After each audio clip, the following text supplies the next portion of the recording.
again, everyone. Welcome to another episode of Game Pass Grab Bag, your weekly podcast reviewing games from the Game Pass collection, bringing you 3 unique perspectives from varying skill range. I am the assassin master of this episode, Andrew. With me, our assassin trainer who just likes to cut his fingers off, Keith. Hello. And our assassin lore expert, our returning special guest, Javier from Nerd Talk Plus. Hey, everyone. How we doing? This week, they're not going to respond to you, Javier. But I'm doing good. But this week we had a listener request. So thank you so much, Fireball, for recommending that we play Assassin's Creed Odyssey by Ubisoft. Wait, what? Assassin's Creed Odyssey by Ubisoft. Did you play a wrong game, Keith? Nah, I'm just kidding. Okay. I almost did, though. I downloaded Valhalla, and then you caught it and fixed it. I played Odyssey. I really It was did. funny. I can't remember if it was you, Javier, or it's someone, or Liz, who was like, you might want to remind Keith what game it is. After Keith, failed to do, Star Wars Battlefront, did Battlefront 1 instead of 2. So, yeah, I guess it's on me to remind Keith now. But it's good you did. You could always check the events under the Discord. Yeah, I know. No, I've actually started a calendar now for Keith so he can remember what game that we were playing. So hopefully that'll help keep him remind him. But yes, Assassin's Creed Odyssey. If you can't tell, this is typical. This is once again, I guess you can first answer this question, Javier. So this is kind of like a new trilogy, right? Well, then they kind of changed it. So Yeah. A trilogy of Origin, Odyssey, and Valhalla. I just forgot about that one. Right. Yeah. Is there another one? Yeah, the new trilogy starts with Origins, which this actually connects to. But this is actually the second game in the trilogy. They pulled what any Hollywood movie does, basically. And this actually is basically like a prequel. Because if you think about it, like Sparta and Greece, and it takes about 422 BC during the Papillonian Wars, during 300 and stuff. And that is way, way ahead of when Origins takes place, which was the first game in the trilogy, and takes place in Egypt during the times of pharaohs and stuff. So yes, but okay. So I guess first you had to get a little bit of the story, as Javier kind of said. So this takes place during the ancient Roman times. You are playing as a mystios, which is essentially a mercenary. Yeah, We're going around, and you are originally a Spartan. You find out from your family history that you were cast off the mountain while your sibling was going to be cast off a mountain, in which you end up also being cast off the mountain to be killed. But of course you survived, grew up as a child as an orphan, and become a mystios, and try to uncover the history of your past and try to unravel the mystery of a cult that is trying to run the world. But the unique thing about this one is you can actually choose between a male and a female character, which I guess you can explain this too, Javier. Does that change the story at all? It changes some of the things, but it's mostly changes the performance, like the voice acting performance. Which makes sense. Ubisoft has confirmed that Cassandra is the canon choice. Oh. So if you want to go with the canonical thing to do, you play as Cassandra and you get the canonical story of Assassin's Creed. Which, starting off, that's what I did. I don't know if you guys... Yeah. And I just as a quick side then, out of curiosity, and I if this does cross over into a spoiler type of question, then you mentioned multiple endings. Does that have anything to do with picking Cassandra or Alexios, or is that just... That just changes the character model, but there is choices that can change your ending. Okay. Well, yeah, it's interesting. Yeah, I think I did pick Alexios. Or I know I did. I don't know why I said I think. That'd be confusing. Am I a male or female? Can't quite tell with the voice acting. But so getting into this, Gamer Pass for me, Assassin's Creed Odyssey. This is a game. I really enjoy Assassin's Creed Odyssey. I doubt we're going to be playing through Origins, Odyssey, and Valhalla. These are very heavy games, and from at least, so I consider myself kind of a part-time fan of Assassin's Creed. No, probably, I don't know. I played a lot of the Assassin's Creed. I didn't really play much of Origins. I played some of it. I played a good chunk of Valhalla, and I played obviously a good amount of Odyssey. And I got to say, out of all the 3 choices, Odyssey is probably my favorite due to the fact usually because I like Greek mythology and that kind of era. So for me, as like a history standpoint, I think it's a lot more fun. But if you're going to pick and choose what game you want to play, to me, they're all pretty similar between Origin, Odyssey, and Valhalla. I guess you could argue with me, Javier, but it's kind of a preference of choice. If you're only going to play one, I guess play one that kind of speaks to you as like what history period you like. But yeah, this is a lot of fun. The story is Assassin's Creed. It plays obviously with the Templar and no, it's the Templars and the Assassins, but obviously it's a bit different with this one of the cult. But anyway, if you've played Assassin's Creed games, to me the story wasn't anything too that much different. Granted, I didn't beat the end of it. Maybe the ending might change my mind, but I think Odyssey is a lot of fun because I like the ship battles. And Odyssey reminds me mostly of my favorite Assassin's Creed, which I'm going to ask you, Javier, because I feel like most people agree my favorite Assassin's Creed is Black Flag. And this one kind of reminds me most of Black Flag. So yeah, it's a game. Well, my favorite is Brotherhood. Brotherhood's good, but I loved Black Flag. I don't know. Black Flag's great too, though. And that's part of the thing. These games, this new trilogy is made kind of like on a Call of Duty type of system where it's 2 teams making the games.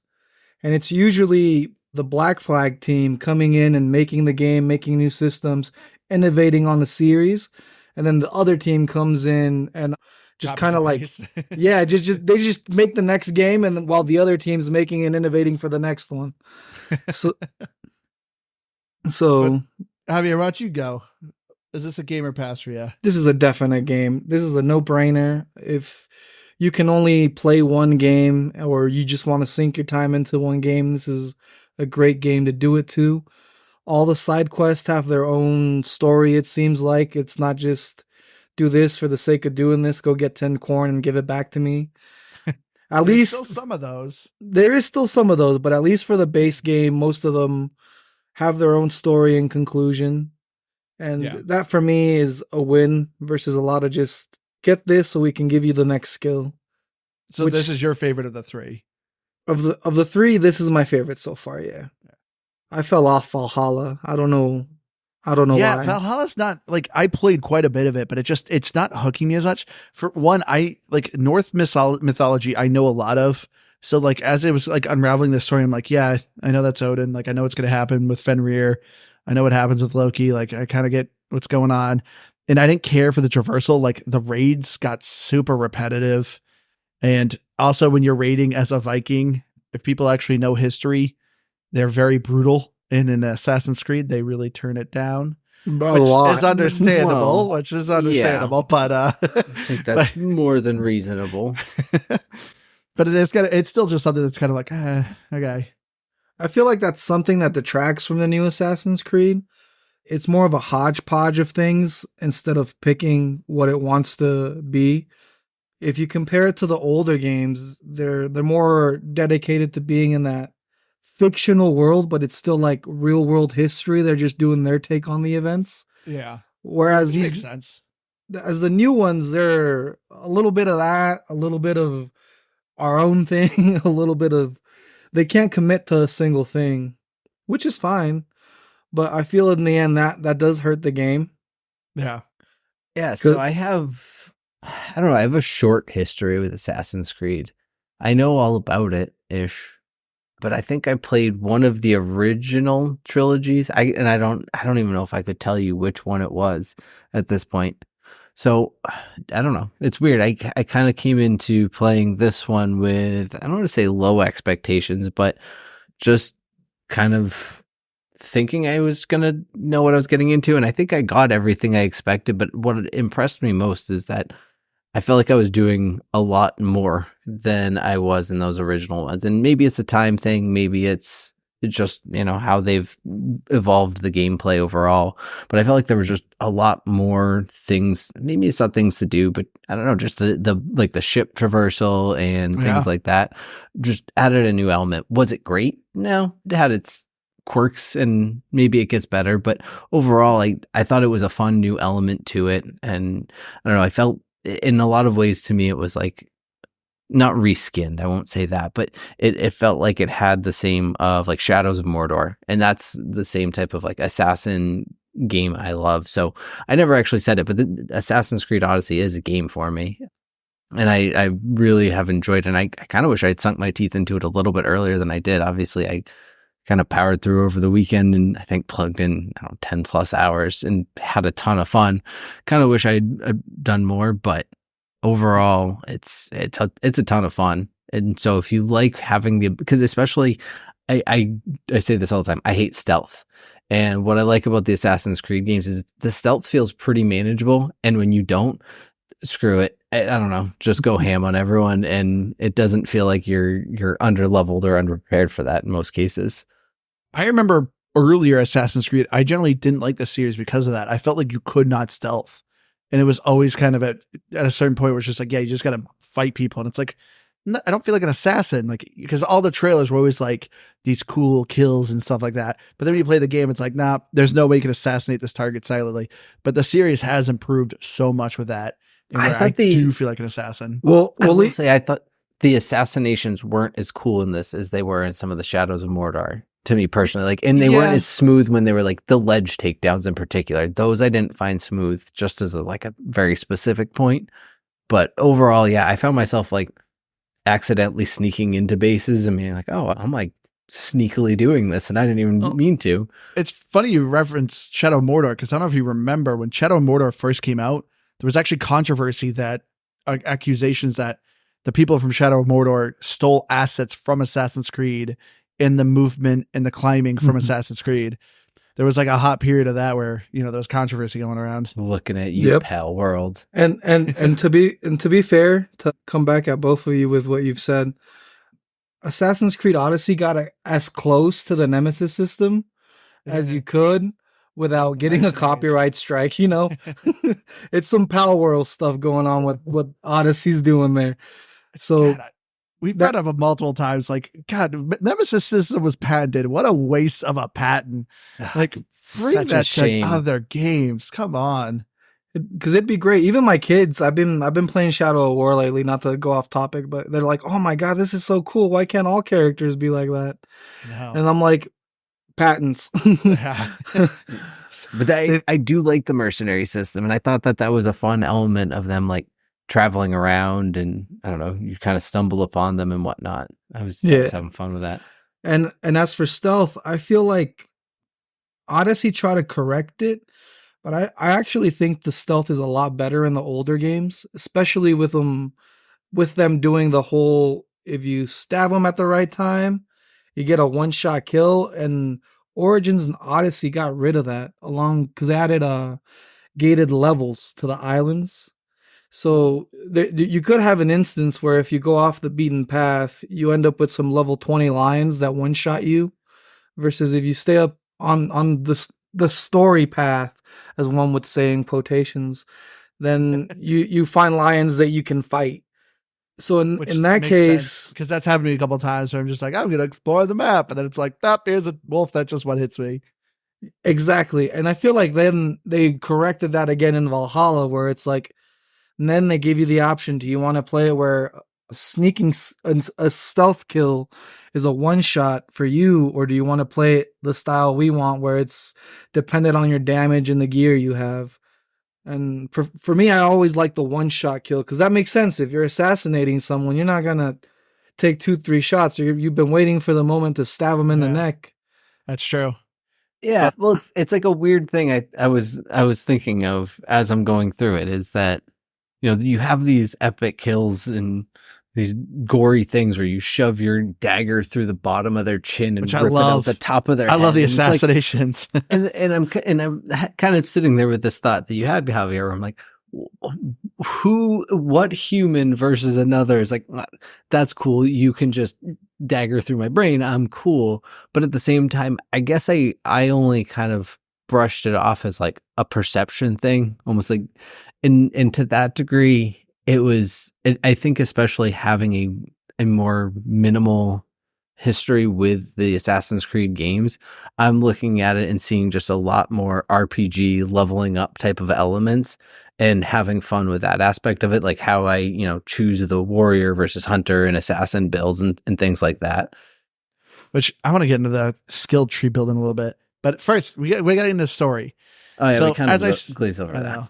So as I said with the story, you were playing as a young person who grew up essentially as like an orphan. You're training as a mercenary. You live on this really tiny island, but you come across this person who seems to know your past and knows your history, and he gives you a task to assassinate a Spartan general, which then you realize that is actually your long lost father who tried to throw you off a mountain, who tried to fulfill his Spartan duties and sacrifice his children.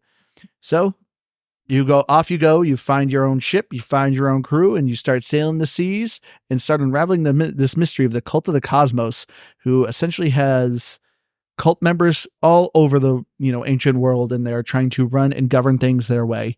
And so you are trying to figure it out as to who's the mystery behind it. Well, that's the main story, but then typical in Assassin's Creed, there's also a present story, which I don't know anything about. So this is why Javier is here. I have gotten less and less interested in the present world, which is really unfortunate. When the first Assassin's Creed came out, it was a cool concept that it's like, oh, you are playing these past assassins, but it's the present or like more future times, and the assassins and Templars are still at war. But then it starts to get into weird like alien gods, and I remember even at one point the writers at Ubisoft said, we have no idea where we're going with the story. And once I read that, I'm just like, I am no longer interested in like the future anymore. I just like the past, what is going on in the game, and that is it. But I had a moment like that too, but it was an article where I read that Ubisoft basically knew the end. Like they have the end game.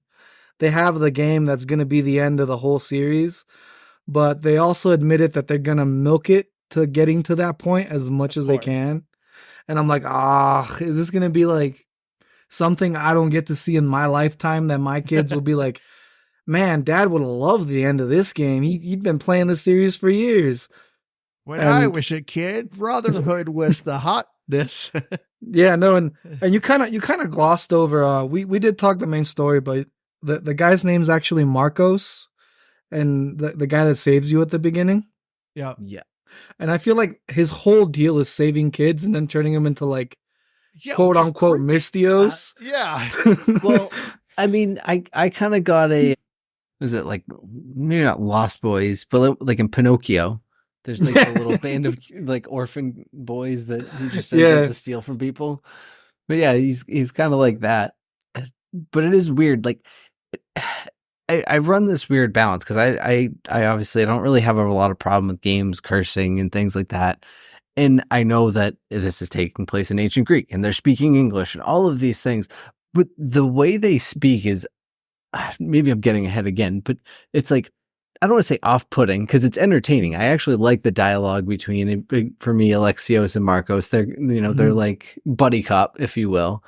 But at the same time, it's a weird vibe for the overall atmosphere. But I don't know. Maybe I don't know what it was like in ancient Greek. Maybe they just, busted on each other all the time. They made fun of each other, and that's how it was. So like, I don't know. I 100% agree with you, Keith. Like that is a personal pet peeve of mine.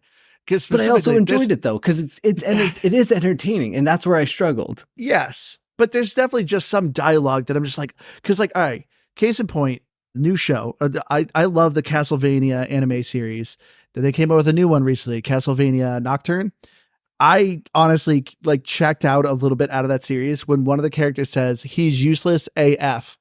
They actually swear. But when they said that, I'm like, that was the worst thing I've ever heard. It literally killed the show for me when they used a dialogue as AF. And I was like, are you kidding me? Like, this is like French Revolution times. Nobody's using that phrase. And I got that a little bit in Odyssey when some of the dialogue they're saying, it's just like this is weird. What got me through that is because my girl, she's actually, her family's like from Greece. They're Greek, and like her grandmother's still alive and all that, so she speaks Greek and all that. So when I started playing this game, the first thing I did was learn all the curse words at that time. Because they do that in Greek for whatever reason. That's in Greek. I want to know the swears. Well, I figured Malakis is a good one. Yeah, just a lot when they're mad at somebody. Well, now I gotta Malaka. I gotta beat that too. Well, you only got if you got a lot of Greek fans, then yeah, you should bleep that. Oh man, I broke my rule. I was like, I got to get under 2 curses this episode. It's fine. But it's for me. I just pretend it's like the old translated Japanese movies. Like I'm a big Godzilla fan, and as you know, those movies, like the mouth does not match what the dub is saying or the subtitles are saying. So for me, that's make it relatable. and yeah, in my mind, it's like they're all really speaking Greek, but it's translated as best as it could be by the animus. I'll give you that, especially where there's already a weird time travel element to it. So she's like living as the person in there, right? Like, in theory, that's the current day person is living as that person. So I guess that checks out a little bit. So you're reliving your ancestors' memories through DNA is how the animus works. Huh. So, I had a really random question. This is off topic, but you were talking about how they had the ending to this and how, maybe you'll never see the ending in your lifetime. What if the creators of Super Mario Brothers had some ultimate finale ending to that game and that they never told us about? And one day they were just like, this is it. This is the end of all Mario lore. And just dropped one final game. And Mario Kart, and all of it is part of it. It's in all reality they're dead and they're in limbo. And I would be okay with that. Wacky games. It's just I would be okay with that because as long as they do that and they don't tell me, hey, I know the end of Super Mario Brothers, I'm just not gonna tell you till you give me enough money. That's fine. But what Ubisoft did was basically like, we need more money. You want the end? Give us more money. That is true. Ubisoft is such a gross company, but I mean, no longer gross compared to like Blizzard Activision. But yeah, this is also just a thing with like even booting this game up. Just like the main menu is just littered with like stories, DLC, paid content, this and that. And it's just like, my gosh. And then even when you're playing the game, because you got to buy the premium currency, which is Helix coins, even they have a tab called time savers. So it's like you purposely design your game to waste time. Please give us money so you don't have to play the game as long and save some of your time. It's just like, oh, this is so gross. Yeah, I don't like that. And part of it does feel very gross because at least I don't like my grossness in that form. But that almost feels like grossness. that, because what's at the end of the day, what's the difference between that and spending $25 on a strategy guide? You know what I'm saying? Yeah. But I prefer the strategy guide because I like my physical books. I'm a weird book guy. Yeah. And to me, I actually own the time saver packs. I'm not gonna lie to you. I own the time saver packs. You're part of the problem, Javier. My gamer tag is well at seal. That's supposed to it wouldn't let me write well eat seal, so it has to say well at seal. But as you know, a whale in gaming they're the people that cause the problems, and yeah, I'm part of the problem, unfortunately. So what are the time savers exactly? Just getting resources faster, getting money faster. Actually, no. They mark all the hidden locations for you. They mark all the collectibles for you. Oh yeah, there's those too. Well, multiple things. That aspect. I had a lot of fun with, and maybe it gets repetitive as you really get deeper into the story and the gameplay. But I had a lot of fun with using the bird as a tactical advantage of scoping an area. Yeah. So I enjoyed that, and I think that's a pretty that goes back to all the Assassin's Creed games, right? Yeah. It's also a very standard Ubisoft thing of like, hey, there's a million things in the screen. Have fun with all of them. And I think that's why I was probably about 10 hours plus in, and I was only on episode 2 because I did every single thing I think I could possibly do on the first island. It's like, I don't know, this is just kind of fun. And one of the neat things is I think actually because I had downloaded Valhalla plus whatever previous Assassin's Creed game I had a whole bunch of legendary gear that it started me off with. Nice. Yeah. So yeah, and I'm sure Andrew, you probably had even more than I did. So yeah, you're running around fully geared out. I'm like, this actually doesn't feel too hard. Like I felt like I probably should have done a higher difficulty. But then you got to level up that gear because then even though it's legendary, it starts to get weak. That is true, but I also like that resource. Though, is that we've touched on gameplay a lot. I don't know if I can just keep going back to it, but I liked that aspect of it where you could continuously upgrade your gear and it always could feel and stay relevant. But it's really expensive to do. Yeah, It is. It definitely was, but But I still like it. something that counteracts that though is how cool their transmog system is, which is like I don't I've know if you, never dabbled with it. I oh saw in the tips that it had it, but I never dabbled with it. yeah, so it's amazing. So as long as it's the same type of weapon or armor, you can change it to make it look like whatever type of weapon or armor you want. So you always look exactly like you want, and you can always have the weapon you have look exactly like you want, but have the stats of the best weapon you can get, which is something I appreciated, and it's actually something that got added later on. I don't think it had that at launch. Well, or like Odyssey in particular didn't have it at launch. Odyssey or Origins, they just launching games over here and I then know adding features. They have it for Valhalla. They had that in Valhalla in launch. Yeah. Well, because I can see it like making sense as they build the game out further, and you have all these different skins and costumes and things. You might want to bring them into your current games. Like if you didn't have all that to begin with, it might not have made sense in the earlier games, I guess. Yeah. Because I liked having, some 1920s British bowlers on my ship. I had those too. Personally, like one of the crazier crossovers was in Origins, but you could turn your camel into a chocobo from Final Fantasy 15. That's actually pretty cool. So that was one of my favorites.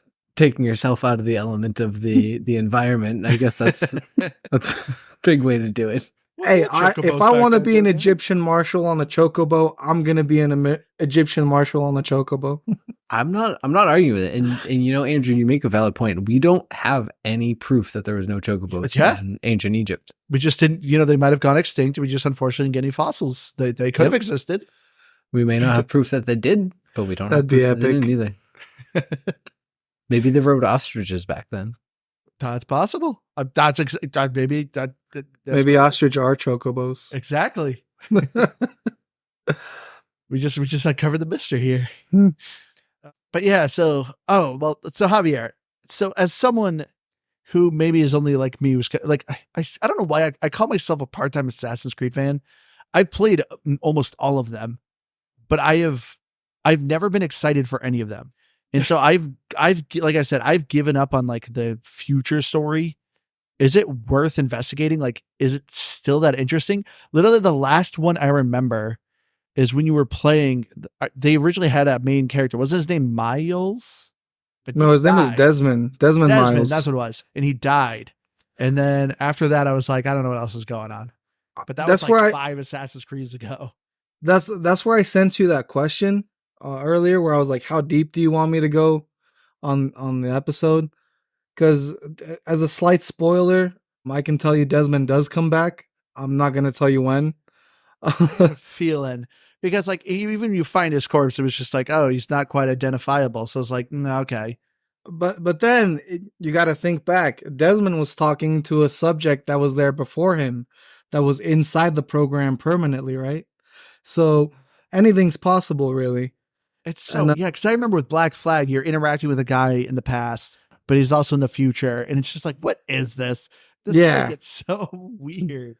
It got weird there for sure, and then especially when they try to make it so they didn't have an element. That was the most annoying to me. I forgot which one it was. I think it was Syndicate that did it, but it was the one where they're like, "Oh, we're a gaming company and we're making games based on that was the past of your DNAs."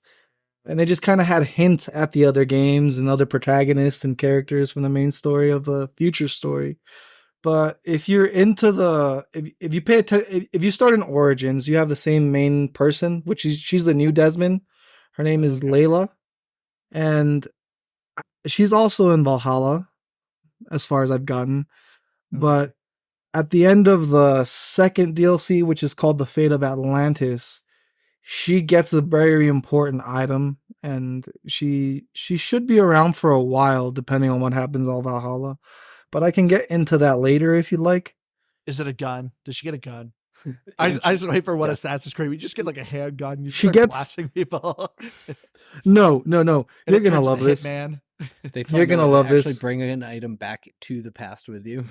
No, she gets something called the Staff of Hermes, which is literally a staff with the 2 snakes from the hospital. Like hospitals have. Yeah. It's that, and it grants her immortality. Spoiler, I guess. So Well, I like you say it first. That's spoiler. yeah, and I should have said it second. But That's right. Andrew will just cut it and figure it out.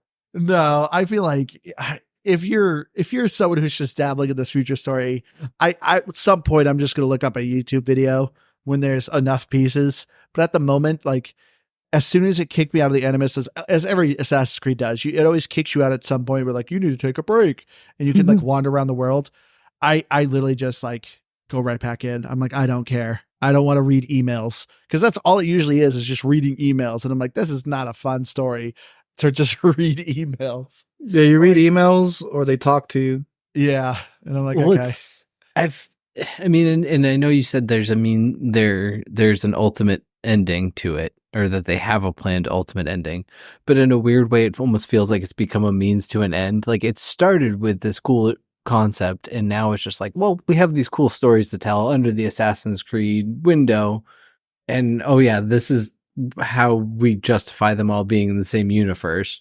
But it's, I mean, they could really just be their own independent stories without all of it. Maybe. I have literally no background other than I remember the first one I played where I thought it was a cool concept, never touched it, and then here I am with Odyssey. Well, So, it's like, Keith, oh, sorry. No, go ahead. What I was saying is like, that's part of what irks me about this game or this series is because now, like, I don't know if you guys saw the Assassin's Creed VR game that came out recently, but it's like, as someone who I don't necessarily take pride in knowing it, but I really like knowing everything. And once you think you know everything, when they start going back and adding stories to characters, it's a lot harder to keep up with everything, and it makes you even like, do I really need to go back? Because like I think that they added a new story for Cassandra, they added a new story for Ezio, and they added a new story for Connor from Ezio? Assassin's Creed 3. Yeah, So they go back to their old games and add in DLC? basically that's what the VR game is, and Just in the VR game. Man, that's crazy. and that kind of turns me off because at that point you're like, everything's so spread out, and then you don't know what they're gonna make important or canon in the future. That Yeah. Like a case in point too, another example is like Halo. Like when it originally when it was the original trilogy with Bungie, it's like if you just play the games, you know what's going on, cool. But there is some stories and books and stuff like that all around. If you read those, like there's little nuggets in the game that's like, oh yeah, I know where that's from. But then Halo 4 came out, or worse was Halo 5, when it was just like, oh yeah, Master Chief's with, Blue Team again, and here they are. Like, unless you read the books, like you don't know what's going on. And it was just like a slap in the face to just like regular fans. And it was just like, who thought this was a good idea? So Keith, I wanted to ask you, so someone who doesn't know anything about Assassin's Creed, did like its standalone story grip you? Like, is it worth it, or are you just kind of skipping? Are you talking about the future world story or the? No. Well, like you just playing as, your Alexios. That was 100% what I was invested in. And Okay. I thought that was way more interesting. And that's what I like about this. But also, I mean, that again comes from not having played all of the other ones. If I had a deeper background of having played through these future stories a little more, I'd be more engaged with it, I'm sure.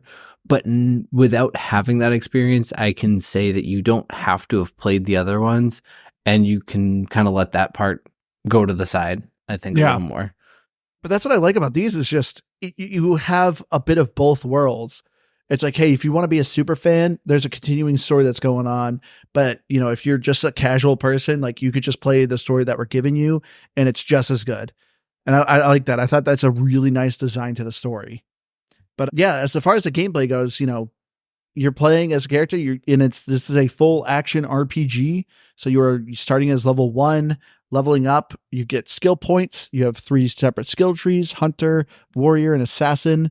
One's archery, the other one's, frontal combat, and the other one's obviously assassinations.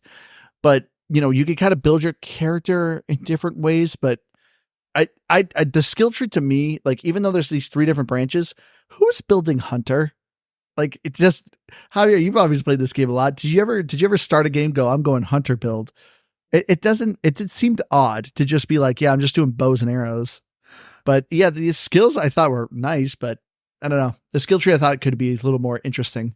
Bows and arrows are my friend. As a person whose favorite Far Cry is Primal, I will tell you that. I have never heard anyone say Far Cry Primal's their favorite. Then they haven't played Far Cry Primal. I played about 3 hours and I went, yeah.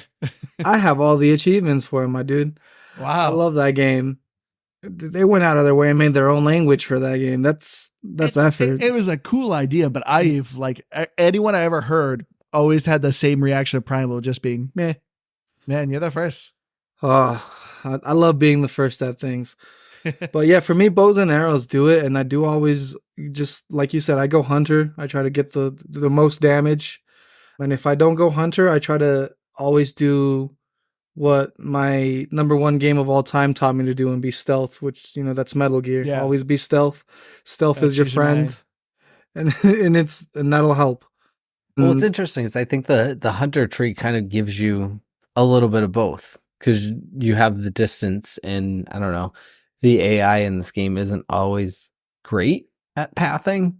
So if you're shooting them and they're running at you, you might do all right. Or not might. I could see you doing extra all right, I should say. Yeah. That also depends on if you're taking on like things on your level or if you're trying to take things that are higher level. Yeah, that's generally why I didn't like the bows and arrows, because I felt like that was the thing where you most noticed your lower levelness. Because I feel like I could get by. So obviously my main tree I always did was assassinations. I usually did poison, because as long as you're doing damage over time on higher level enemies, you're whittling them down, you can take them out. And like, so that's what I usually did. Was majority of my points are assassin, a little bit in warrior, and I have like 0 in hunter. But because, this game, the combat actually is pretty nice. You can parry, but the parry is very forgiving. This is not Dark Souls where you have half a second, to actually land that parry. No, you can activate parry and it gives you like 2 seconds. Like you have a pretty good gap as to when you can actually do that parry. And then of course, every once in a while, an enemy will turn red. It's an unparryable attack. You have to dodge. And if you dodge it correctly, it actually gives you like a few seconds of slowdown time, which is nice. But yeah, I thought the combat was really fun and interesting. And yeah, the skill, like I said, the skill tree to me was just kind of okay. It's almost there to be there because it's a Ubisoft game. Yeah, you need to level up. You need to spend more time in this game. But the leveling up, like I like. So I understand where you were coming from at the beginning, Javier. When if you assassinate someone, you want it to be a one-hit kill, and I get that, and I do like that. But I also like how this game. One of my biggest pet peeves in RPGs is when you level up, the enemies level up, and it's just like, well, what's the point of having a leveling up system? Like when the enemy's leveling up with me. But in this game, there's very specific areas saying, this is level 12 to 13, or, this area is 21 to 24. So you have an idea as to what your skill range needs to be, what your level, what your equipment needs to be to go to that area. I actually kind of prefer that method, but I do agree with you. If I assassinate someone, they need to be dead, but I at least I know where I can go on the map. Yeah, but I can understand that. And I would like that. I like that too. But like I said earlier, if I'm assassinating someone, if I'm stabbing you straight in the throat in one of those most important veins, you shouldn't be able to get up from that. And that's where I do find that Valhalla fixed it, where it's like they didn't fix it the best, but they made it like a quick time event. And if you fell it would, messed up some point during the assassination, you messed up and you only do certain damage. But if you get it right, then you can stab it. And going on the leveling, something I did not like on Odyssey was the adaptive difficulty. I don't know if you mess with that at all or no, I didn't see that. But if you have that on, it just kind of like it makes everything a breeze, and I'm the type of guy that if I beat a game on normal, I'll tell you I beat it on normal. If I beat it on easy, I'll tell you I beat it on easy. And if I beat it on hard or anything harder than hard, I'll take pride. Yeah. But it's like, don't tell me I'm playing hard and then because I failed the mission 5 times in a row, give me that extra edge. Because I didn't know it did that. Yeah, it has that adaptive difficulty, and that almost affects me more than the levels. Because I can handle going to an area 5-6 levels higher than me, and at that point I know that I'm taking that risk, and Yeah. You know, I'm most likely not going to succeed, but if I succeed, that's going to feel 10 times better than if I did an area my level. And knowing that, I can sorry. see where you're coming from, but like there was some fights like I felt like we're a slog. I felt like specifically recently, I felt I fought the legendary boar, the Calamindrio. No, I can't remember the name of it, but yeah, you know what it is. The legendary boar. It was a long fight, and I'm just wailing on the thing, and I literally got down to like an eighth of health, and I died, and it was just like, oh God. Like some of those fights are just long, and I can understand it then, but I also understand where you're coming from. I don't mind when a game says, "Hey, you failed this a couple times. Do you want us to lower it for this part?" Like it gives you that option. But well, that's also kind of an insult. That's one of those rare fights that I will agree with you. But even on any difficulty in this game, the abilities are overpowered. Like all you really need is that Spartan kick you get. Gosh, it's so much fun though. It's so much. It never gets not fun to kick somebody off of a building. No, off a boat is fun. The insta kill ones are my favorite. Those are the ones that are just always the most fun. You just feel like Gerald Butler. This is Sparta. But I think just about 60 to 70% of the time, inside my head, I was saying this is Sparta. Which that move was like straight up fan service, which is awesome though. 100%. It is one of those things that I'm like, man, this isn't even like anything other than disingenuous. And my gosh, I love every second. Yeah, because it's like I've never heard. Oh, the Spartans, they're known for their legendary kicks. Yeah, most definitely. It's definitely they were deadly, but you really had to watch out for the bottom of their foot. But it's like it's definitely an overpowered ability because you could walk into a lot of high level areas and just kick look at me, climb onto the roof with me. This is Sparta, and the mission's over. You know, location. Yep, but that's also too the ship battle. So yeah, this one, like I said, it has like some elements of Black Flag. You know, you have your own little trireme. Trireme. I know. I always mispronounce them. I don't know if I'm playing it right. That's how I always say it, though. I plead the fifth. But yeah, you can progressively upgrade it. You know, you got to collect those resources or spend money and get the resources quicker. You know, you can upgrade your ship. You have your crew. The battling in this system compared to Black Flag was just way simpler. It's literally shoot arrows, throw javelin, shoot arrows, throw javelin, ram. Yeah, and that's about it. And so it's just kind of like, But yeah, if you get a ship low enough, you can board them, in which if you board them and wipe out the crew, you get extra resources, extra rewards, your ship gets fully healed. And so you have these kind of little battles, but as simple as the ship battling was, I did have a lot of fun with it. It's like a fun change of pace kind of gameplay, not just just regular sword fighting people. You can actually do a ship battle. So I enjoyed the ship battle of it. But yeah, that was always my favorite to do the Spartan kick because there's always the captain who's usually the highest level. And it's just like, you're off the boat. I win. It's like, all right. Yep. The one thing I did have a complaint about with the ships is I went to undock once and I ran into like 3 ships as it just auto drifted me from the dock. And then they just chased me indefinitely until I died because I just couldn't get away. And you went to the Red Sea, like Sea of Thieves? I didn't go to the Red Sea. I tried to just see if I could get to my objective before, and it would like go to a cutscene. It was also like my first ship battle, so I didn't fully realize that if I could have got one of them, I probably could have got back to full health and all that. But yeah, I thought the ship battles were pretty fun. But like one of the things that I actually took a note on, and I thought it was kind of interesting, is that unlike a lot of games with quests, like to simplify it, say it's like a collect 10 berries type of quest, and you already have 1,000 berries on you because why wouldn't you? And you go initiate that quest, you have to then leave, come back, new berries, or go like at least end the dialogue, then come back. What I thought was interesting, and I only noticed it once, but I think it happened more than once, or it probably happens more frequently, is there was like a bandit camp that the person was going to ask me to take out. And as they start complaining about it, my character goes, "Oh, I bet you're going to tell me about that bandit camp up north." She's like, "Oh, yeah, it was. I took care of it. Don't worry."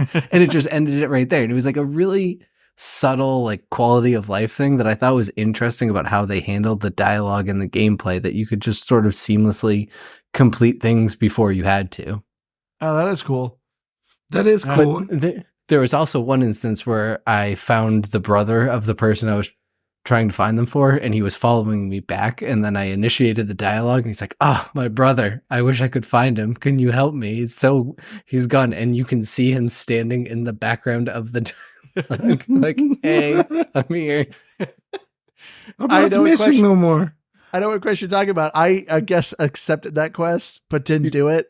And then when I was like cleaning up my quest, I went back to it, and he's like, "Can you find my brother?" And I was like, "Yeah, he's dead." And the guy just yelled at me. I was like, "Oh, I guess I failed that." There was two different ones with brothers, and interestingly enough, the carpenter These brothers.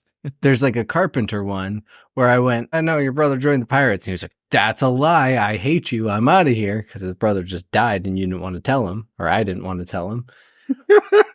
So then he just says, I'm done with you. And I actually found him wandering around the city later on. Like, I thought that was, again, a kind of a neat little touch of like, he didn't want to join you. He just wanted to go off, but they kept him in the game. Which I gotta say, the AI in this game is weird. Like when you're exploring the cities, like the AI feels so incredibly lifeless in this game. Yeah. Oh, I just plow them over with my horse, and everyone's just like, "Ah," and it's just like, okay. It's just, everyone's just like, are these, like the way they're designed, the way they move are just so like fake. I can completely agree with that. And it's almost like they only put that extra little bit of love into the scripted quest characters where they get that extra bit of movement. Yeah. Which I gotta say, like when it comes to the AI and I guess even graphically of how they look, it's just everyone really blends in together. Like even when I'm doing the quest, I'm like, "You're just like another dude in a toga." I'm like, did I ever talk to this guy? I can't tell. And then of course when they're telling me their names, I'm like, I don't know that name. Okay. Like you sound new. It's that Greek names. I was just like, I'm really confused to who people are. Yeah, no, it for me it was like even the shanties are in Greek, which I'm like, they sound really nice, but I'm like, I'm sure they'd hit harder if I knew what they were saying, kind of like in Black Flag. Yeah. I don't know. See, in a weird way, I kind of liked that aspect. Just as a weird touch on of audio. I liked that I had no idea what they were saying. I took it, like I said earlier, as maybe the animus not wanting to like translate it because they knew it was just like them singing or something, where it's like, oh, the rest of the audio you got to know because you got to know what you have to do. But this is just them going across the world, so just enjoy it in the native tongue. Like that is AI, like a clever. It's only wasting any resources on things it needs to do, basically. Yeah, that's a good take. I actually like that. That's a clever theory. I like that. First good take you've had all night, Javier. That's why we're pointing it out. That's one more good take than what I had last time, so we're winning. Keith out of nowhere just dissing the special guest here. I love it. It was really more because of the way that we said it. That's why I thought it was funny. We're like, wow, that was actually a really good take. Like he's never had anything else. Don't worry, I get those a lot more often on the podcast I do too, dude. They're like, you had a good one that time. And I'm like, hey, let's give him a round of applause, everyone. Way to actually show up to the podcast tonight. Oh, but the other new gameplay element I actually forgot too is the conquest battles, which, you know, as Javier said, this is during the Papillonian Wars between Spartan and Athens, and every region is controlled by either one of the countries. And, you know, as you are doing your things, and if you start assassinating people of that nationality, it weakens their grip on that region, and eventually a conquest war could go on, and you could choose which side to fight for. But yeah, the conquest fights are a cool idea. But after I've did like 3 or 4 of them, I'm like, I'm okay not doing these anymore. They're good rewards though. I can see that because I only did the first one and I thought it was cool, but I could see it getting repetitive. But it was a bummer because on the other hand, one of our classic bring ups is it had a Dynasty Warriors feel to it. And that it didn't have as many enemies that I was fighting all at once, but it was that idea of like clearing an area, trying to whittle down the defenses and all of that those types of things. And again, Shadows of Mordor, taking down towers, weakening the area before you can initiate these bigger battles. I could see where they fall a little bit flat as you keep doing them over and over again. Well, We keep bringing up Shadow of Mordor. For me, I'm not playing Shadow of Mordor. I'm playing Shadow of War, which is like the sequel. And Yeah. Oh, I always mix them up, but yeah. yeah, the taking over the castles definitely feels a lot like the side battles here in Odyssey versus the Spartans of the Athens. The only upside I see to those is that you can play both sides, so you can try and get both rewards if you really want. Yeah. But Which, yeah, you know all the endings. Is there any weight to who owns regions or anything like that? out of all the things that you would think that affect the ending, that is not one of them. It's mostly who you choose to kill or not kill, and some of the people on how you choose to take them on or off. Okay. Well, that's it. So that's an interesting thing. Is I liked how this had these little branches, but I personally didn't feel like it did a good enough job of letting me know when I was at a branching moment, and it was important because I was always worried, like, I don't know, am I going to choose the wrong thing? Yeah, no, for me, it wasn't super obvious, but you can always kind of tell when there is one. I don't know how far you guys are in. Well, I noticed there was the icons, and I saw the tooltip that explains which each icon means, and they're fairly self-explanatory too. They do a pretty good job of making them fairly recognizable. But yeah, outside of that, it didn't tell me like this is definitely a branching moment. It was just like hey, here's a different way you can approach this. And I always tried to get with Odessa every single time. I don't know if you guys do that with Cassandra, but every time I was like, hey, Odessa. What's up? Yeah, your character could not be any more thirsty. It was yeah, another one of those like super cringy moments in the dialogue, but also made me laugh every single time because I was like, I don't out know of left why. field. This girl's just like, please help me find my ancestor. You're like, I'd like to find your parts to get into. And it's like, whoa. I like to find something else. You know what I'm saying? Like you're not even being subtle. You're not even like trying to be nice first. And then she's like, well, help me do this thing. And then we can talk. He's like, all right, well, I guess I'll do that. And if I have to help you, if you're so worried about your dying dad, I guess I'll try to help him stop dying. And then maybe we can talk about it. That brings me to one of like the stories I have with one of my co-hosts, Jordan. Oh, you also are thirsty with them? No. But like, that's the reason I've been 100%ing of the new trilogy, is because I told him I could do it faster than he could.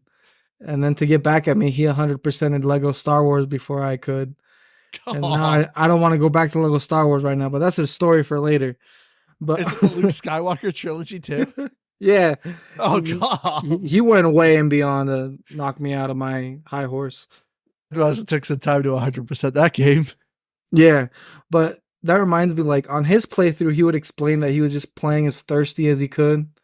And they're like, if they offer, I'm there. And I'm like, well, that Lego Star Wars. No, in Odyssey. I mean, if you could do that in Lego Star Wars, that deserves a different rating. You know what I'm saying? What up, Chewie? Hey, girl, you want to click some bricks?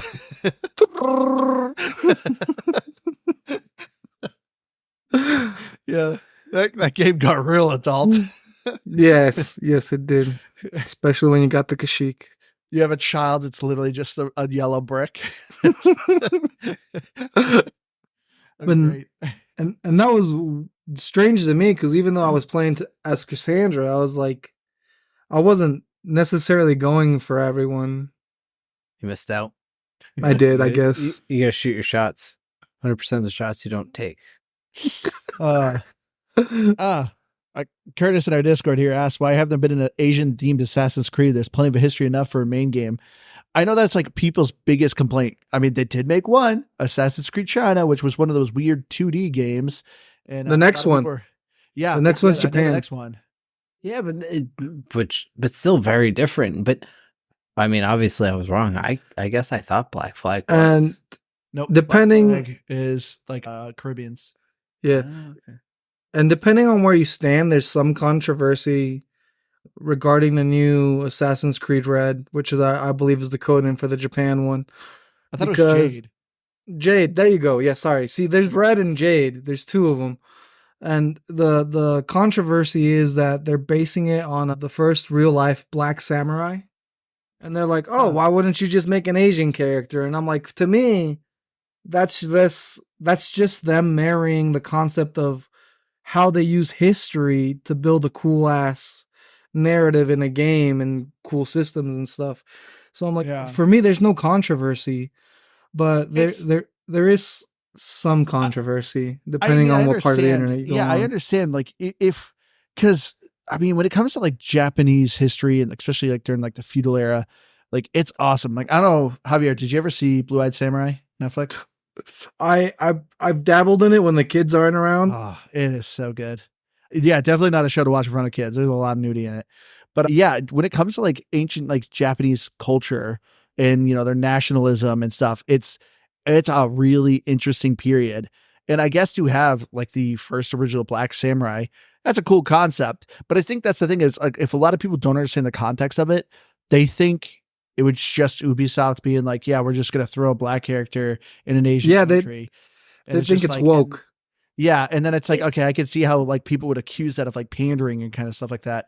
So I Which, don't if know. there wasn't actual history to back it up, I could understand. Yeah. But if there's actual history to back it up, then I think it makes sense. And it's weird because on one hand, I can also see like, if you're going to set the story there, you want the main character be of that origin and of that culture. But at the same token, from what I've gathered in Odyssey, and I suspect throughout them, is that while you are the main character, there's a lot of main characters. And so you're not, dismissing the culture that it's set in and just saying, like everybody is, Yeah. as a black character, or just like No. trying to pull in like all these different things that don't make sense. They're taking a culturally, historically accurate thing and embodying it. And so I think that makes sense, and that's cool.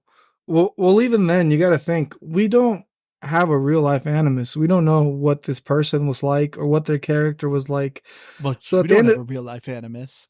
Well, at the end of the day, all we know is that this samurai existed, and they're basing it off that. So we True. don't know what we're getting. And then Yeah. for me, if you really want to be like, well, where is there a real life, more simulation style game for that? Go play Ghost of Tsushima. That game's amazing for that. If you want more historical context, more cultural context, more all of that. But Yeah. Assassin's Creed has never been fully on that. That's Yeah. as Which I it always mentioned says at the earlier. beginning, too, of like, yeah, this is fictionalized. Yeah, no. And as I mentioned at the beginning, it's like a hodgepodge right now. They don't know what to lean into because they want to please the history crowd. They want to they want to have good gameplay. They want to have a good narrative that surprises people, that isn't just things that happen throughout history. And that's a hard puzzle to figure out. And they want to milk your money. Most definitely. Even on Avatar, being an Ubisoft game, they have the same store as in Odyssey and Valhalla with the cosmetics. And I'm like, you don't need it. You don't need it. But people buy it. Come on, Javier, admit, how much did you buy in the Avatar game? Actually, the Avatar game, I just bought the Avatar game. Oh, But- so far. But for Odyssey and Valhalla, I have bought weapons. I did buy the time saver packs. Like, I don't mind disclosing these things. I'm not who I used to be. I'm not shaming you. I mean, on a quick side note, I won't go too far into it, but from what I gather, at least the way that they work in Odyssey, you're buying an item that isn't just a look; it also has different stats. It actually has you're building a set, or you have a set item that gives you different boosts, and you can kind of play your game differently on it. It's not just a cosmetic, right? That is true, but that also leads into the aspect of pay to win. Which is 100%. But in a completely solo game, I don't care about pay to win. Like Same, yeah. I don't want to do it personal in most cases, although I did in one of the Forza Horizon games. Best decision I ever made. I don't know. I generally don't care about pay to win when it comes to solo player, at least. If that's how you want to play it, then I think that's cool with me. And Yeah. Forza as much as I'm like making fun of you, Javier, like I generally don't care either. As long as it's single player and it is just like your own game, like whatever. It's just it's to me personally, like if I have a game and it actually adds those things for me, yeah, I'm going to collect all those random trinkets. But if like a game like this where it's like, yeah, you got to pay to find the guy, then it's like no. But yeah, No. as far as single player goes and pay to win, like whatever. If you want to spend your money, whatever. I think shout out to Squidco on the Game Pass Guy Prag Discord, but he brought it up with recently. I was talking with him about Yakuza and how they blocked the new game plus behind a $15 extra. Yeah, and the deluxe, Yeah, it's in some the, crap. like a dragon. Yeah, and at the end of the day, that's pretty scummy, and that's the way I see the Ubisoft thing. Because at the end of the day, they made a whole game that they technically should want you to play, yeah, but they're going, hey, what if you had these better stats on these weapons to play it faster? What if you had that 1,000 iron that you need to build that next upgrade? And it feels like they're just preying, because I didn't buy any of those upgrades, but they're preying on a lot of people that don't have that self-discipline, or maybe don't realize that you could just earn that in the game with time. yeah. And that just seems scummy. And regardless of whether it's single player or multiplayer, if it's scummy, it's scummy. And it does affect everyone less if it's single player. I completely 100% agree with that. But it doesn't take the scumminess away. I mean, I feel like it's also more preying on adults with kids. You know, Yes. your time is becoming more and more valuable. And it's like, hey, if you really want to beat this game, we can make it faster if you pay us. You know, if you're a college kid, you have all the time in the world. So it's just like, whatever, I'll do this. But yeah, if you're a parent, you're like, "Ugh, I want to get through this game faster." Yeah, because I mean, time to beat for Assassin's Creed is not short. You're looking between 45 and a half hours to 84 and a half if you want to do main and side stories.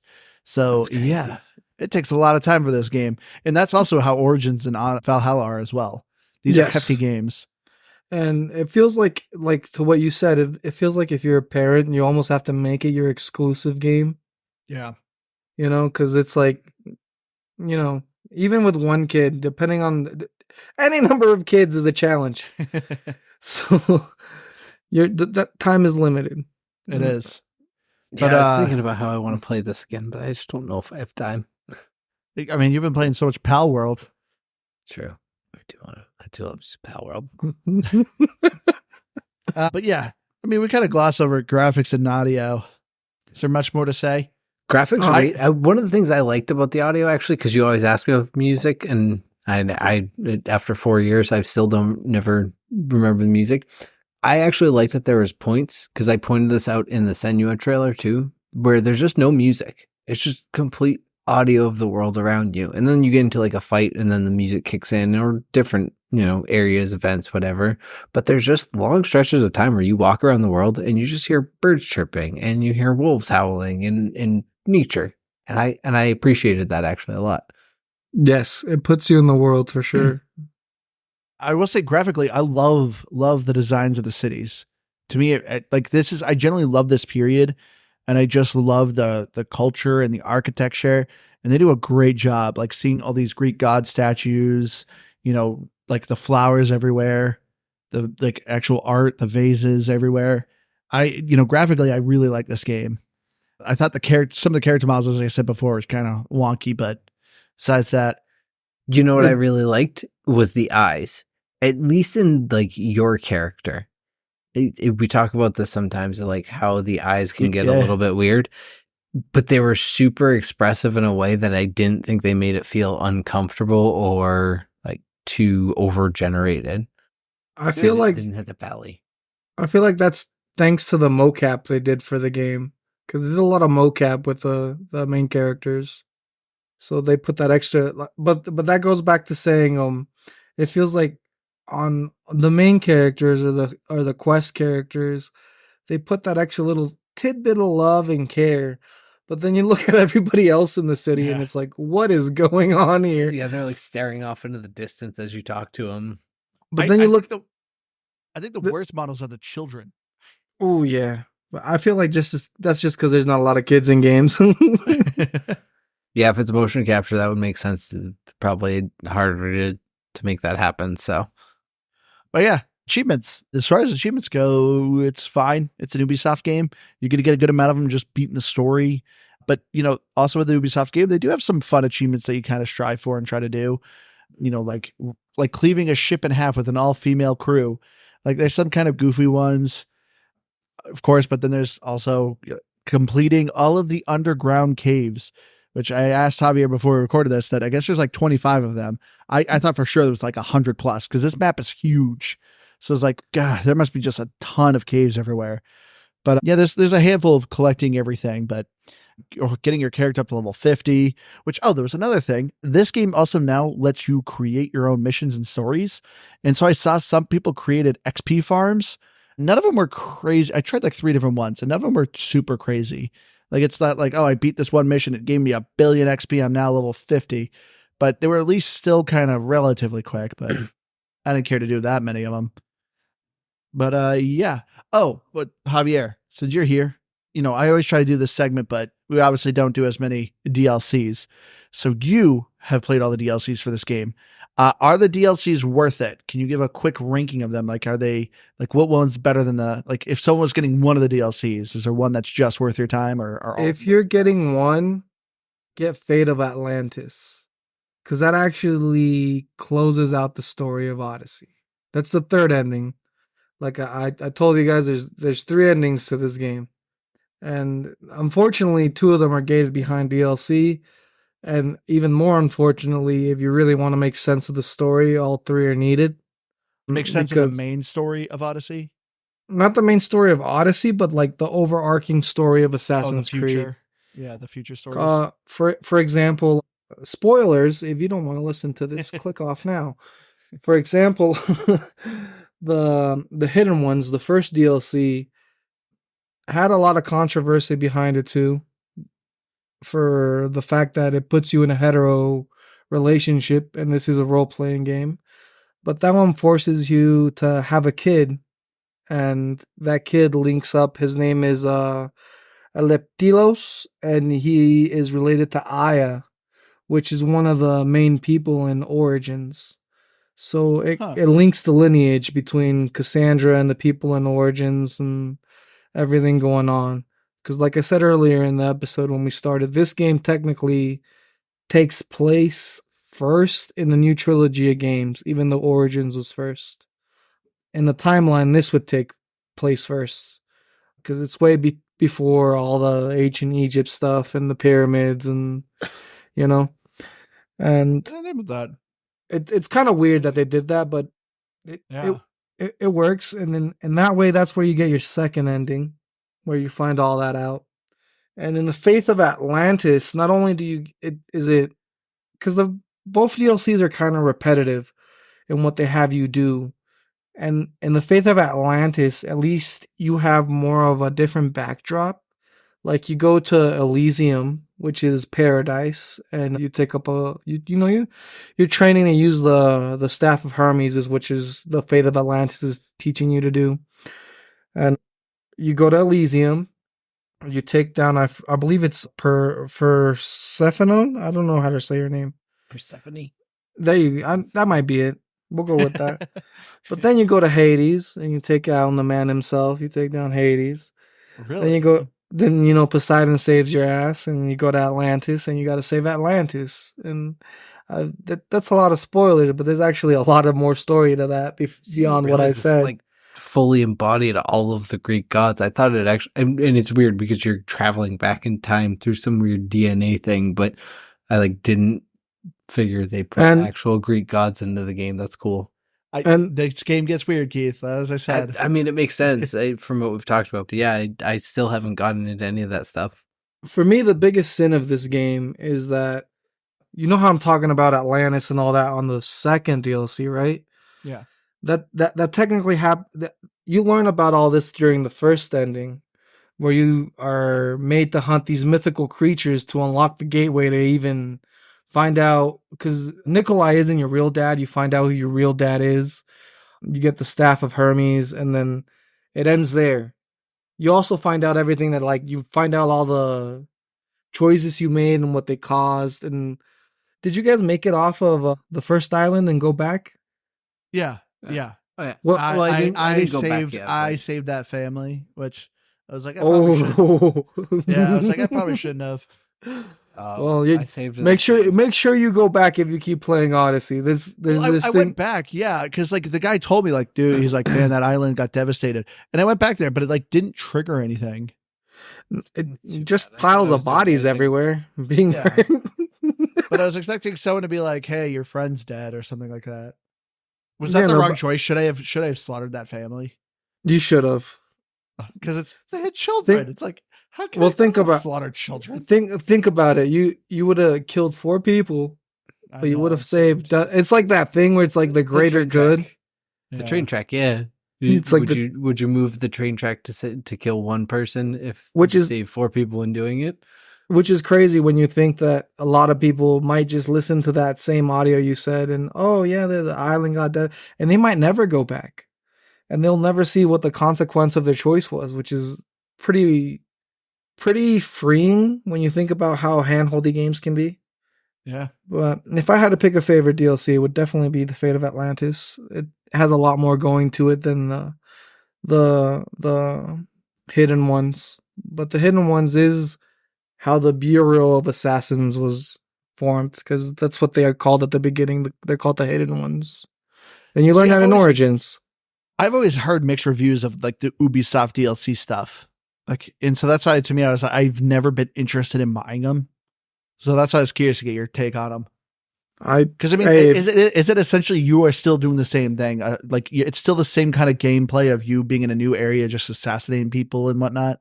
For the most part, but for example, in like the Fate of Atlantis, eventually you like bump into these units, which I refer to as Iron Men, because once they spot you, they can instantly teleport to you, and they basically have that beam blast Iron Man has from his hands. Yeah. And that almost one-shots you regardless of what level you are.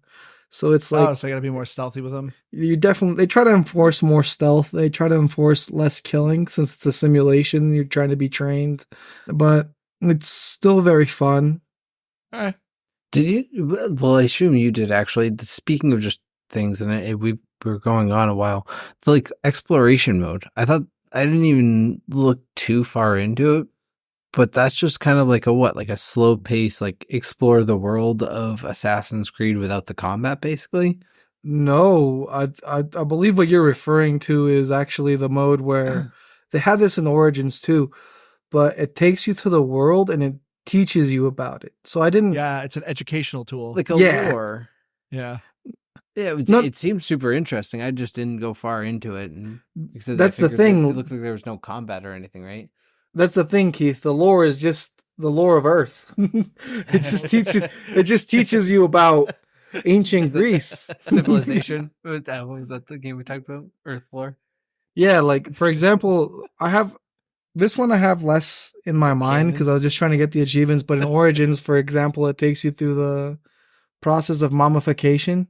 Yeah. So you go and step in front of a NPC and they're doing the first step, and then it'll be like, oh, this is da da da da da about mummification. Then you go to the next step. So it's just teaching you, but it's using Assassin's Creed as a teaching tool instead of murder simulation. It's murder simulator or a history tool.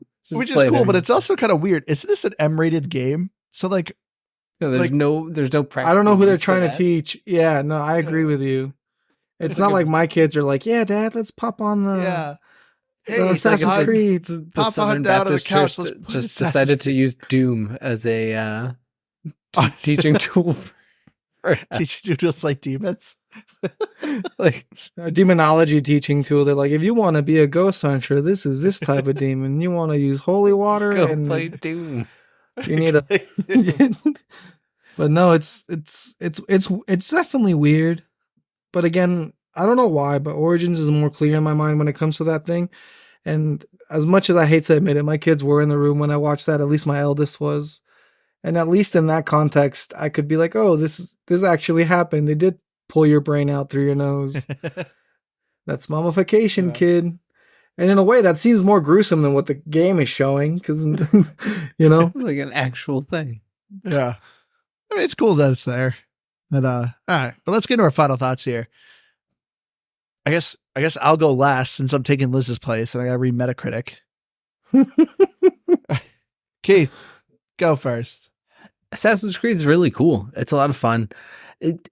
From a, as I've mentioned throughout the episode, not a big background with Assassin's Creed. I think you can easily pick this up at any point. I think if I had accidentally picked up Valhalla, I'm sure and obviously Javier would agree with me and back me up on this, but I'd have different things to talk about. But at the end of the day, I think the biggest thing that I'd be talking about differently is like the storyline. Is I wouldn't be talking about the same characters. The gameplay is consistent. It's probably improved over the years. There's just a lot of good things to it. Coming from a standpoint where I mentioned it throughout the episode, is that I was a Shadows of War, Shadows of Mordor, and I know they're just 2 games, but I played the crap out of those games and I would still pick them up. And from a action RPG stealth style game, I think I would still prefer those. But at the end of the day, these games are a ton of fun. I assume the other ones are. I liked all the collecting aspects of finding all the different gear and having these kind of RPG elements, even if I felt like I wasn't necessarily using all of them. Just having that aspect to it felt like it was a lot of fun. And like any Ubisoft game, I think Far Cry is another one, right? Because that's another one I've played. There's just so many collectibles that it has that weird element that if you're kind of like myself, you're like, it'll take me 2 minutes to walk over here and collect this thing. And then, well, now I'm 3 minutes to walk over to this thing. And it will sink your time just on that aspect alone. But overall, the combat's fun. We didn't touch a lot on the graphics, but I liked the environments of this game. I like Andrew. I love, old mythology and things like that. So I like being in this world. Yeah, I don't really have a lot of bad things to say about it. I don't think it's a game that I'll go back to because it's so much time and such a time sink, but it's a ton of fun. And if you like assassin style or stealth style games, if you're familiar with the play style and you've just never checked it out, it's worth a check out on Game Pass. Definitely do it. I think I'd place it as a solid 88. Yeah. That's great, dude. An 88. Hell yeah. That mine's gonna be a little bit lower, but that doesn't mean I hate the game. Liz, adversary plays. It is No. She's not here. She's not here. Every person who made the game, you hate their families if you don't like the game. No. But no, for me, Assassin's Creed Odyssey is the best of what the new trilogy can offer. As a fan of the older trilogy, even after playing the newer games, makes it worth your time to play through it. Most of the side quests have a beginning, a middle, and an end. No cliffhanger. If you're invested in a side quest and you beat it, you're going to get most of the time, like an 85% of the time, you're going to get an emotional resolution to what you are doing. It does try to bite too many apples for my liking, especially with the choice making, which leads to alternative endings, which does it takes like a bite out of Mass Effect, but unlike Mass Effect, it doesn't make it clear that it's gonna do that. So it feels like if you're not going in aware of that, then it's kind of disrespecting your time, because it is a very long game. Even for just the base game without DLCs, it's very long.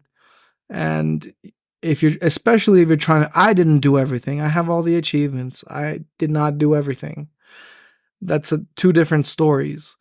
And it's just a very wonderful game. And what they put love into, and the parts that they didn't, you can mostly ignore. And for me, this game is a solid 80 compared to all the Assassin's Creeds and everything on the scale. It's going to be an 80 for me. And what carries it for me is actually the main base game story. That's what carries it for me. I really enjoyed it. A lot of people would disagree, but I was enthralled by it, knowing what Cassandra was going to get up to, because I picked Cassandra also, and how she was going to deal with the revelations she learns along the way. And I like that for the most part, they respect the choices you make. That I really liked. And what else can I say? Go play this game before it's put on Ubisoft Plus, and then it's not on Game Pass. Yeah. Like, all I can hope is Ubisoft Plus fails, because the amount of times I've considered paying $15 that I shouldn't pay, because it should just be on Game Pass. They just want extra money to play Mirage is ridiculous. So Go play Odyssey. I know I said 80, but if for me it's an 80, if you're a newcomer, it's a solid 88, like Keith, or like a 90. I was gonna say, I think that's the interesting perspective, is because you have the whole breadth of the series, you have a different comparison on it. But just myself having like such a small take on it, I think that's where, because you're basically giving it an 88. But anyway, I respect your score. Thank you. I A respect second yours. good take, Javier. I'm 2 for 2, baby. For me, to me, yeah, I'm gonna give this an 83. It is, to me, it's very much an Ubisoft game. So right off the bat, if you don't like Ubisoft, you don't like Assassin's Creed, this game's not going to change your opinion on it. But as far as I said, like Assassin's Creed goes, Black Flag was probably my favorite.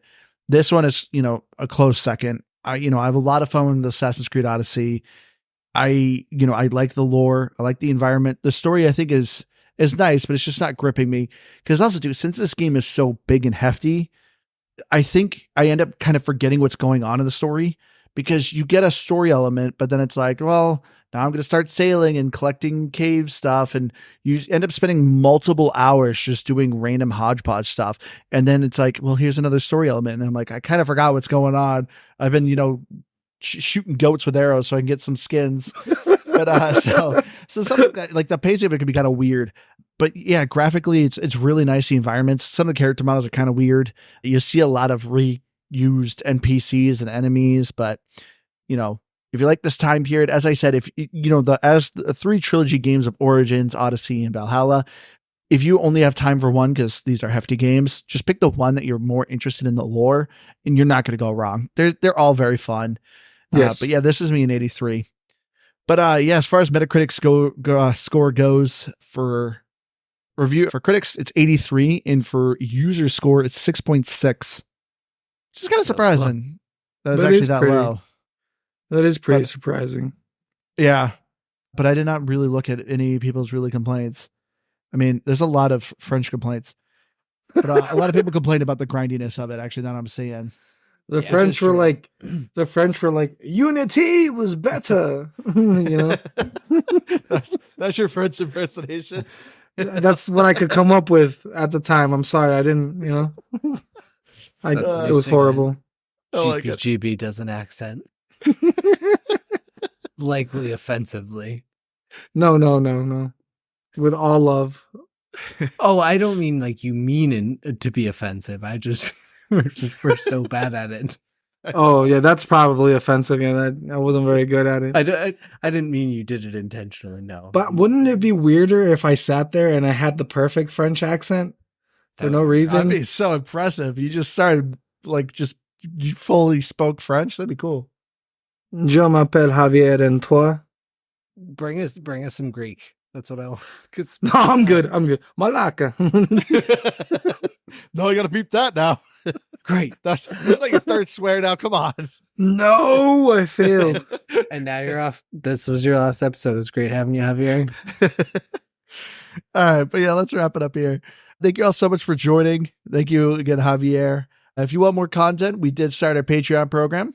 Thank you so much to Javier here. He was my first Patreon, and now it's like, well, now we got to commit to this. Support the things you love. Yep. So we have our first episode of Overwatch 2. We are probably going to do some smaller bite-sized episodes with me and Keith, just covering some games that we've downloaded and, we just discuss. But yeah, we'll get more episodes on there very soon. So check out GamePassGrabBag.com. You'll see all our links, including the link to our Patreon. Please support us. We'd always appreciate it. Just listen to us. You're supporting us. So thank you so much for tuning in. But yeah, I've been your hardcore gamer host, Andrew. You can find me next week's live, Firebird01952. Make sure you join our Discord. It's a fun time. It's way easier to recommend games on there. It's because it's easier for me to keep track. But yeah, give us your game suggestions. But Keith, take it away. Give our listener request a score. Thank you. I'm going to need you. Yeah, I'm going to need you to give me a name, because I've forgotten. Username Fireball.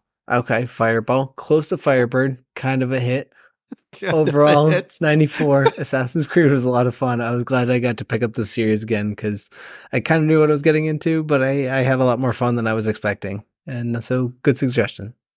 Javier, thank you again so much for joining us. Please tell everyone where they can find you. I'm Javier. You can find me on Xbox at Seal. And you can also listen to the shenanigans of me and my basically 2 long life best friends, Jose and Jordan, on Nerd Talk Plus.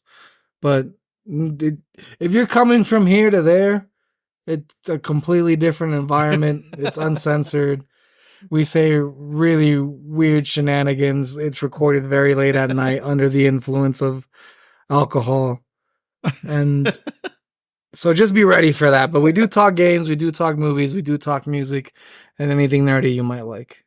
It's not for kids. And we do sell this show a lot. Every time I'm like, man, Game Pass grab bag, man. They were talking about this. You guys should listen to them. And actually, I got Bashy on it. Bashy loves you guys. I'd be seeing him liking your Facebook posts. You'd be like, Oh, thank you. I did something. If I did one thing, I did something. Yeah, you've always been our biggest supporter. We greatly appreciate you. Oh, I appreciate anyway, you guys. Thank you all for joining us. We love you all. We'll see you again next week. Bye. Bye.